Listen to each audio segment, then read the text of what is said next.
The world did not see it coming, or perhaps it did but chose not to believe it. For years, analysts warned that the Middle East was sitting on a powder keg, that one wrong move could ignite a fire no one would be able to control. And yet, when the moment finally arrived, it still felt unreal.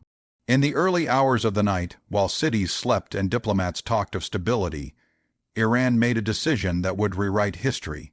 Iran pulled the trigger, missiles rose from the desert like burning spears, drones slipped silently into the sky. In a matter of minutes, decades of shadow warfare transformed into open confrontation. What had once been whispers became explosions. What had once been denial became undeniable truth. The Middle East was no longer balancing on the edge, it had stepped over it. For decades, Iran had fought its enemies indirectly. It built networks, funded militias, armed proxies, and expanded influence quietly across the region. Lebanon, Syria, Iraq, Yemen, each became a battlefield without officially being called one. Israel responded the same way, using intelligence, precision airstrikes, and covert operations. This invisible war allowed both sides to strike without triggering full-scale conflict. It was dangerous but controlled.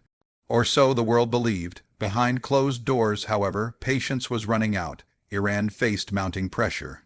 Sanctions strangled its economy. Inflation soared. Ordinary people struggled while the leadership spoke of resistance and sacrifice. Israel, on the other hand, grew increasingly alarmed by Iran's missile development and nuclear ambitions. Each new test, each new facility, each new shipment of weapons pushed Israel closer to a decision it had hoped to avoid. Every strike in Syria carried a warning, every assassination sent a message, every silence was temporary. Then something changed, the old rules stopped working, red lines blurred, deterrence weakened. Iran's leadership reached a conclusion that silence was no longer strength, it was weakness.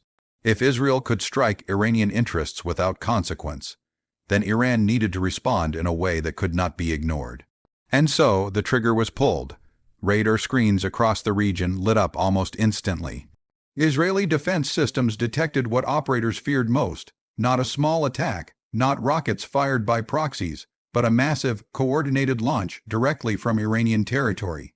Hundreds of objects moved through the sky at once, crossing borders, defying assumptions, challenging defenses. Sirens wailed through Israeli cities. The sound became a soundtrack of fear. Families ran for shelter.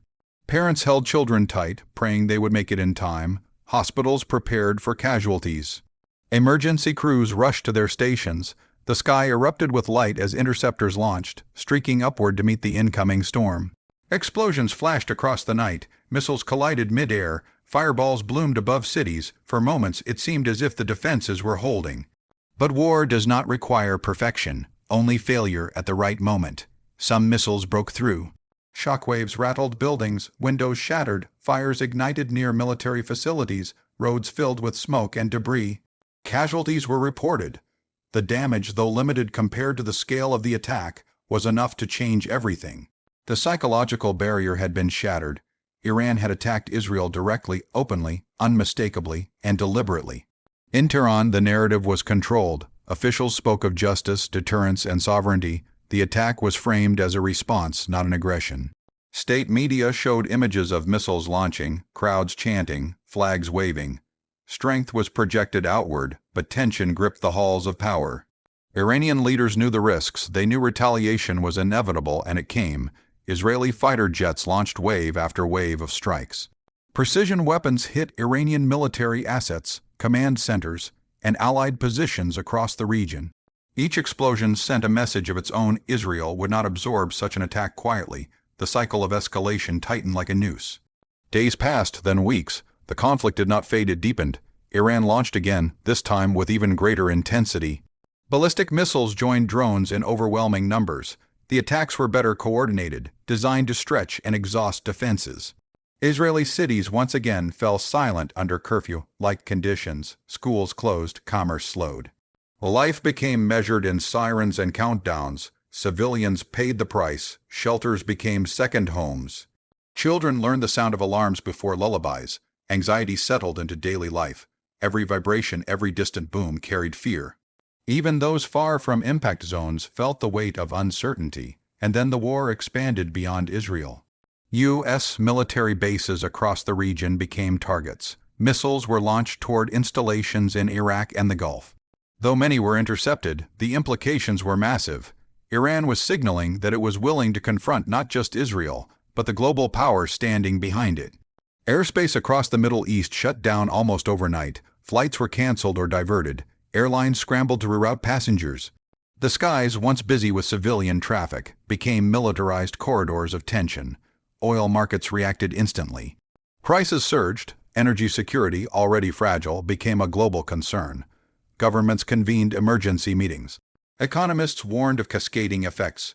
A regional conflict was now threatening worldwide stability. Inside Iran, the pressure mounted. Years of economic hardship had already tested the population's patience. War added fear to frustration, security forces increased their presence, protests simmered beneath the surface.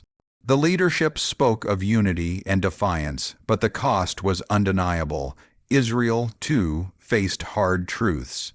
While its military capabilities remained formidable, the reality of sustained mass attacks forced a reevaluation of security assumptions. No defense system was invincible, no city completely safe. The idea of total protection gave way to the reality of managed risk. International reactions flooded in. Some nations condemned Iran outright, others criticized Israel's response. Many urged restraint, fearing the consequences of further escalation. The United Nations held emergency sessions filled with urgent speeches and diplomatic language. Statements were issued, resolutions were discussed, but missiles do not pause for speeches. Russia and China called for de-escalation while carefully observing how power shifted. European leaders worried about energy shortages, refugee flows, and economic fallout. The United States walked a dangerous line, supporting its ally while trying to prevent the conflict from spiraling out of control. What made this moment truly historic was its clarity. This was no longer a conflict hidden behind denials and proxies. There were no masks, no ambiguity. Two states were openly exchanging fire. The shadow war had stepped into the daylight. For years, deterrence theory had suggested that fear of retaliation would prevent direct confrontation. Iran's attack shattered that belief. It proved that when pressure becomes unbearable, even the most dangerous lines can be crossed. The attack changed how the world saw Iran. It was no longer just a regional power pulling strings from behind the scenes.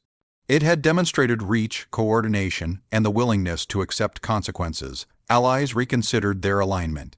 Rivals adjusted their strategies. It also changed Israel's doctrine. Intelligence superiority alone was no longer enough. Precision strikes could no longer guarantee deterrence. The battlefield had expanded, and civilians were now firmly on the front line. The psychological impact was enormous. Every warning carried more weight. Every silence felt ominous.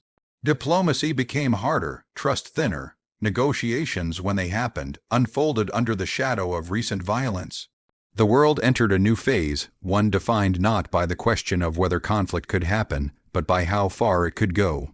History will argue endlessly about responsibility, about provocation and response, about who crossed which line first. But history will agree on one thing: the moment Iran pulled the trigger, an era ended, the era of plausible deniability. The era of controlled escalation, the era where war could be kept at arm's length. In its place emerged a harsher reality, one where decisions are faster, consequences heavier, and mistakes far more costly. As the dust settled, no one could say with certainty what came next. Peace talks might resume, ceasefires might hold, or another missile launch might undo everything in seconds.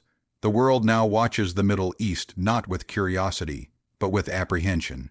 Because it has seen what happens when restraint collapses, and it knows that once a trigger is pulled, history never moves backward, only forward into the unknown.